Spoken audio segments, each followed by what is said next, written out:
How's it going, y'all? It's Conrad Sports Cards here. You already know how it is. And today, well, not today. I mean, I've already recorded 2 videos today. But this is part 3 of, my predictions for the 2020-2021 NBA season. This is actually like 2 or 3 hours later. I got distracted and tired. But then I remembered I have to finish this. So, as always, I've got my notes, once again, just on the same sheet of paper.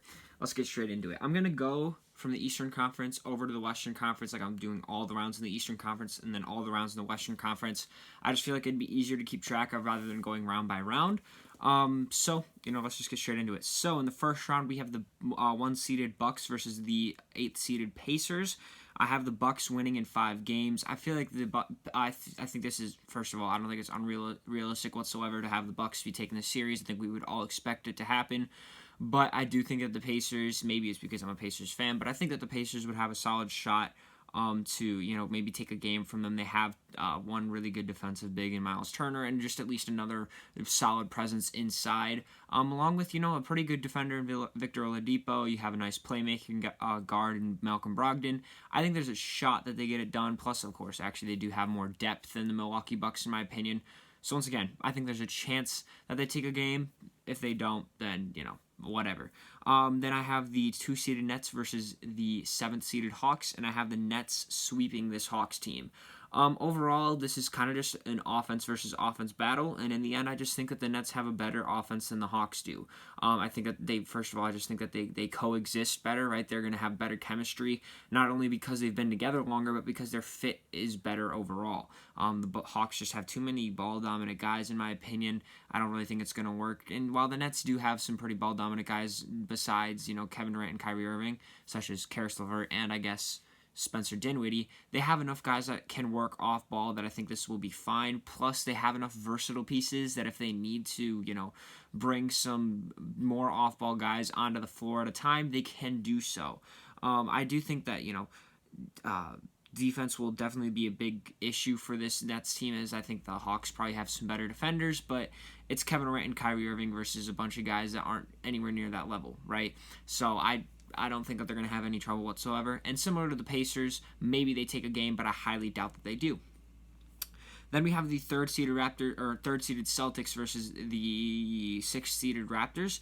And this was kind of a tough one, but I'm not between like who would win it. I do have the Celtics moving on, but I wasn't sure if it would be in 6 or 7. I think it's kind of a toss-up, but I do have them winning in 6. Ultimately, first of all, it was kind of a struggle for me because, the Raptors did lose Serge Ibaka and Marcus Gasol. However, it's not like the Celtics have an elite big man anyway, right? So it doesn't make too big of an impact. However, they did still lose out on some depth, and that's just going to affect them a little bit. And I think that even though the Celtics did lose Gordon Hayward, I think that overall that's honestly better for this team because it allows Jason Tatum and Jaylen Brown to run the offense more rather than having to give up, that however many shots to Gordon Hayward, who averaged close to 20 a game, right? Sometimes having too many guys that can score is a bad thing, and I think that this might have been one of those situations. And then in the last round of the last series of the first round, I have the Heat versus the 4th-seeded Heat versus the 5th-seeded 76ers, and this was once again a really tough one, but I have the Heat moving on in 7. Ultimately, I don't think that, I'm not completely sure. I don't think that Doc Rivers is going to come up with an amazing game plan. I think Eric Spoelstra can game plan around this 76ers team, right? I think that I think that really the biggest difference maker is offense, right? Because these are 2 pretty good defenses going head to head. But ultimately, I just think that, I think that the Heat can stop or slow down, the 76ers' main sources of offense, which is, of course, Ben Simmons and Joel Embiid. But then, of course, the 76ers, I don't think, have the depth to really match the offense that the Heat can bring to the table, right? Because they have, pieces coming off the bench such as Kendrick Nunn and Duncan Robinson, along with, let's say just Myers Leonard or something like that. And that's more pieces than I think the 76ers can handle. But once again, it is a toss-up because the 76ers do have more star power. And, of course, another issue is I just don't think that duo of Ben Simmons and Joel Embiid can work together. So, that kind of has to be factored in there as well. I just don't see the 76ers really making a deep run. However, if they were to beat a team, it would probably be the Miami Heat. So maybe they do get out of this one, but I personally choose the Heat to get out of there in 7. Then I have the 1-seeded Bucks versus the 4th-seeded Heat, and in 7 games, I have the Heat winning it. The biggest issue for the Bucks is Mike Budenholzer. He does not change his game plans. He doesn't give stars proper minutes. I've said it multiple times before. Maybe he starts giving stars proper minutes because they don't have as much depth this season. But at the same time, they don't have as much depth this season. So the Heat can have their stars come on more well rested, or they can put on some better pieces on the floor, right?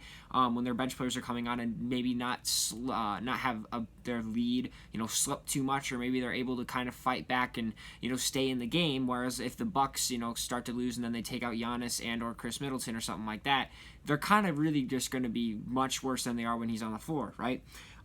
One of the other issues is the Heat know how to stop Giannis. I mean, a lot of other teams do, but the Heat actually have the tools to do so. You just throw enough guys back there in transition, and he's going to struggle a lot. But then you also have a guy like Bam Adebayo who can stop him before he gets to the paint, or if he gets to the paint, a guy that can go up and go up for a block, take a charge, all of the above, right? Which is one of the best defenders in the entire NBA. And that's crucial to this offense because if Giannis gets stopped, he always struggles in the half court. Even if you have Drew Holiday to reset the offense in the half court, Giannis is still much less useful on that side of the ball unless he's already on the move in transition, after grabbing a rebound and sprinting down to the other side of the court, right?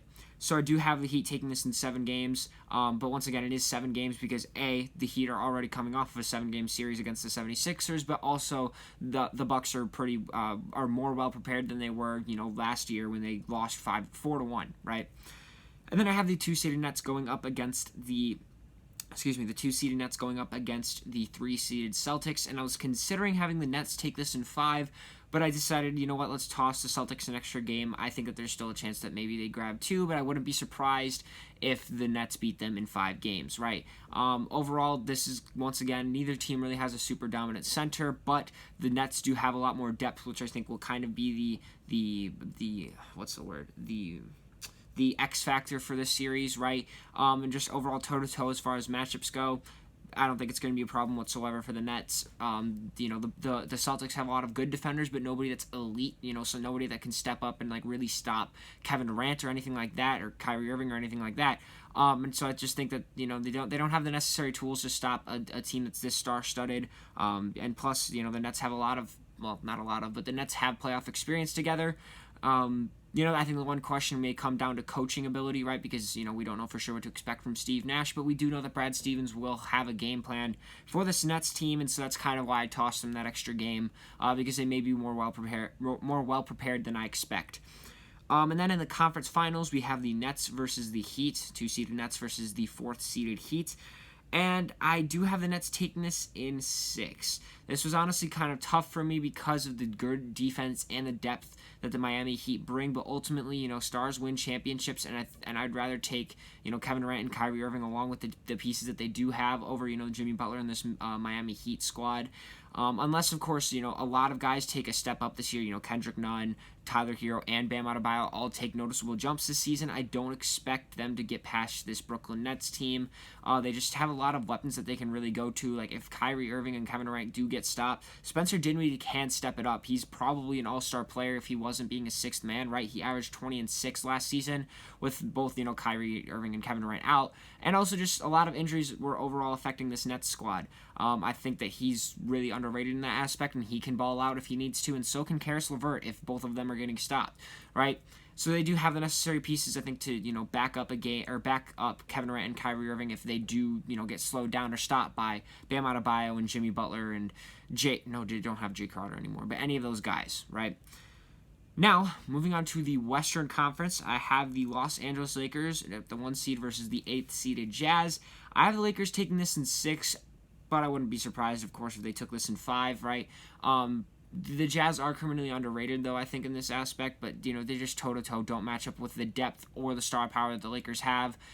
Honestly, no. The Lakers take this in 5, not 6. I do think that Donovan Mitchell will be a different breed in the playoffs. He does kind of seem to have that sort of trajectory. He's been in the playoffs every season since his rookie year, and he's never underperformed when he's been under the bright lights, right? In the big stage, whatever you want to say.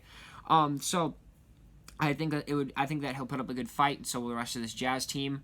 But like I just mentioned before, they don't have nearly the star power or the depth to really match this Lakers squad. I expect a dominant 4-1 performance from the Los Angeles Lakers. Maybe 4-0, but right now I'll say 4-1 because I originally had it in 6 games. Then we have the 2-seeded Clippers versus the 7th-seeded Pelicans. I do have the Clippers moving on in 5. Yeah, I'll stick with them moving on to 5. I was thinking about changing it to 6 now. I think they'll move on in 5. Kawhi, I think that he's going to come out and he's like, you know what, I can't take this. I got to prove everyone wrong. He's definitely going to come out and dominate. Paul George is still a defensive monster. Eric Bledsoe, we know, is going to disappear in the playoffs. We've already seen it happen before. And this team is just really young and inexperienced, and I don't think that it's going to help them once it comes to the playoffs, right? I think that they do need to get a couple of years of experience under their belt to both be a better team during the regular season and then, of course, just the playoffs, right? There's a whole different energy surrounding the playoffs, and I don't think that anyone besides potentially Zion... Actually, no. That's a lie because they have a lot of, top picks, Zion, Lonzo, and Brandon Ingram. I don't think that any of them are really going to be ready, though, to perform in the playoffs. I'm not completely sure about that. I could totally be wrong. But I most certainly expect the Clippers to just come out here and dominate, although Zion will be a problem for this team.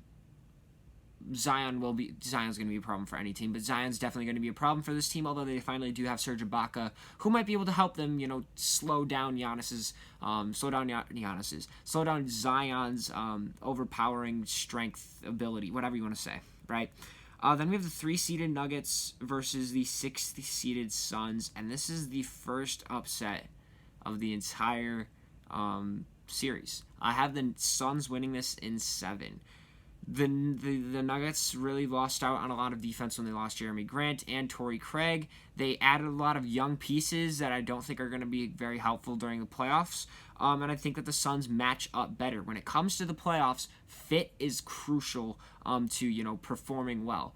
Also, you have Chris Paul, who can be very good on defense and, potentially be a problem for Jamal Murray. You have some nice wing defenders, once again, in Mikal Bridges, Cameron Johnson, and Jay Crowder. And then you also have DeAndre Ayton, who's not going to stop Jokic because Jokic is one of the most versatile players in the league that people don't really understand. But he's still going to be a problem overall with just his post defense and not his post defense, his interior defense, whether it's shot blocking ability or rim protection overall. But he's going to be an interior presence that Jokic is definitely going to feel, right? Plus, they do actually match up with this team as far as depth goes. Maybe not as much in the guard position, but they still have some nice backups in, once again, like Cameron Johnson or one of those guys, along with Dario Saric. Apparently, I think they just signed Frank Kaminsky in between these videos that I was making. And then they also have Jalen or Jaden Smith. I still have to figure out who it is. Coming off the bench behind DeAndre Ayton at the center position, right? And also, I believe that Monty Williams is just a better coach, honestly, to this point than Mike Malone is. Mike Malone is absolutely terrible with his rotations. He does kind of change his game plan a bit, but this team is so weak defensively that I don't think it's going to make much of a difference, right? And also, they also have a big leader in Chris Paul, a veteran presence. Even though they are a young team, I think he'll be able to really help them get over that hump and beat this Nuggets team in 7. Once again, it's in 7. It's not like this is going to be a cakewalk by any means, but I have the Suns winning this in 7 games. Another 7-game series is going to be between the 4th-seeded Blazers and the 5th-seeded Mavericks, and I do have the Blazers winning this. They're just too deep, first of all, I think, for this Mavericks team, and of course, if Kristaps Porzingis isn't even here, I could see this possibly being a 6-game series instead of 7, but, I'll throw in that extra game both because he might be there and also because that's not a guarantee if he's even out. They have some nice wing defenders once again in Robert Covington and Derrick Jones Jr. that can be switched on Luka Doncic if they have to put someone on him. Well, not if they have to. You of course have to have someone on him, but those are the best guys for them to do so. And they just have too many weapons. And once again, the Mavericks are just but they're pretty weak defensively. And just the amount of weapons amount of offensive weapons that this Blazers team has, I don't see them really being slowed down whatsoever, especially if they just get on a hot streak or something like that. Then in the semifinals, we have the number 1 seeded Lakers facing the number 4 seeded Blazers. And I did want to say, the Blazers have more of a shot, but I have them losing in 5 games to the Los Angeles Lakers. Both teams pretty much match up toe-to-toe as far as depth goes. Both teams are pretty solid defensively. And like I said, in the Heat versus Nets series, stars win championships. AD and LeBron are both 2 of the top 5, top 6 players in the entire league. You're not going to be able to stop them. You're not going to be able to stop them whatsoever. Unless, of course, LeBron somehow starts to show his age halfway through the season. I don't expect this to really be close at all. I'll take the Lakers in 5. Then we have the 2-seeded Clippers versus the 1-seeded Suns. Once again, stars kind of just win championships in this one, right? I don't think that really. Excuse me, I don't think that, Cameron Johnson or any of those guys are good enough to really stop like Kawhi. But they're gonna cause some trouble for him. But they do have a lot of weapons that have some team chemistry and that still work together. They also have a nice rim protector in Serge Ibaka, and also like 3-and-D center that can also step out and hit some shots. But his interior defense is going to cause a couple problems for DeAndre Ayton. They do have Pat Bev that they can throw on Chris Paul, but then he also can switch Paul George or Kawhi Leonard on him. This team is just extremely scary defensively. And unless there's, once again, like just some major problems like we saw last year, I think this team is going to be just fine facing up against this Suns team. Especially because, once again, like they don't exactly have a ton of experience in the playoffs, while this Clippers team has a lot of guys that do have a ton of experience in the playoffs. I think that's going to be an X factor here. And, you may say, oh, you didn't say the same thing against the Nuggets. The Nuggets don't have a ton of, really great playoff experience either. If they had more guys that were like 28, 29 and have been in the playoffs for, 5-6 years, maybe I give them the edge there. But, this time, especially also actually because the Suns are coming off of a 7-game series, I'll take the Clippers in this one. Then we have the 1-seeded Lakers versus the 2-seeded Clippers. I'm taking the Lakers in 6th. Overall, I think that the Clippers team is scary for sure. I think that Kawhi is going to be a problem for LeBron. But ultimately, when, Montrezl Harrell comes off the bench, along with, even just like, Alex Caruso, Kyle Kuzma, like they just have more depth than I think that this Clippers squad does. And Anthony Davis is still going to be a problem for even just Serge Ibaka, right? And he may not even be, he's going to be matched up against Anthony Davis, but then they still have Marc Gasol who can just step out there and hit the 3 whenever they need him to. Well, not whenever they need him to. But if they need him to step out and hit the 3, he can certainly do that, and he's also a great rim protector as well. The Lakers team is just too good. I don't know what else to say. Like, they're just a juggernaut. Then we have the 1-seeded Lakers versus the 2-seeded Nets, and just they're two of the best teams as far as talent goes, I think, in the NBA. I do have the Lakers winning in 7 games, though, mainly just because I think they have better defense, and they also have they have more chemistry together. Not really, because they added a lot of new pieces. But Frank Vogel is also he's a very tried and true, well battle-tested coach. And Steve Nash, while I'm not saying that Steve Nash is going to be bad, but I don't think that Steve Nash is going to have a cakewalk, I guess is the best way to put it. He's never been a coach before, so he may struggle in his first year. So I just think that ultimately the Nets kind of just have more holes than the Lakers do, but it's still going to be a great series. And yeah, I have the Lakers winning the 2020-2021 NBA championship. So that's the end of today's video. I do hope you enjoyed it. Actually, it's the end of today's 3 videos.